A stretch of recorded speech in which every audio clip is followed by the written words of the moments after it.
You probably wouldn't believe this. The mind-reading sisters we know as a trio were once 5. To keep them obedient, the strike team would always hold 2 of them hostage whenever sending the others on a mission. At first, they followed orders, but the endless inhumane tasks broke them. One day, a doctor ordered them to invade a mutant's mind. As soon as they activated their powers, the man screamed in agony, begging them to stop. Moved by pity, the sisters pulled back, but the doctor refused to spare him, threatening them again. That's when they finally snapped. Before turning in their collars, they seized control of the guards and shot the doctor dead. They escaped, but at a terrible cost. The other 2 sisters were gone forever. Their dying pain echoed in the minds of the survivors, turning the 3 into cold, unfeeling weapons. To protect her daughter Dawn from them, Polaris sent the child to her aunt. That night, she looked at Magneto's old birthday gift, finally understanding why her father left. He wanted her strong enough to survive. Clutching a piece of metal, she bent it into a crown. At that moment, Polaris transformed into the new Magneto. She rose into the sky, unleashed her full power, and demolished the corporation behind the mutant control collars. Across the world, mutants felt it. For the first time in years, they smiled.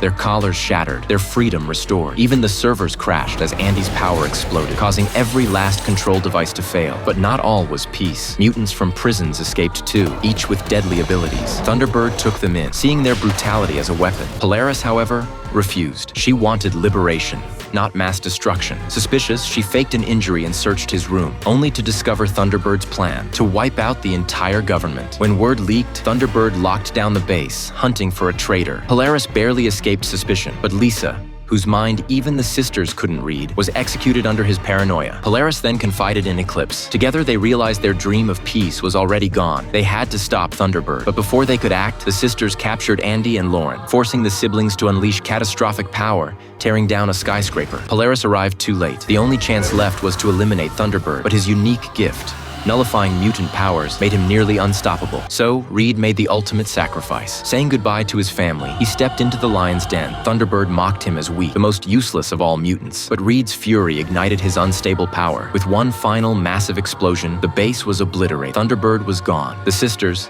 now leaderless, allied with Polaris, using their powers to control officials and announce new laws protecting mutants. Finally, Polaris reunited with her daughter Dawn. After all the chaos, she finally had her family, and mutants finally had hope.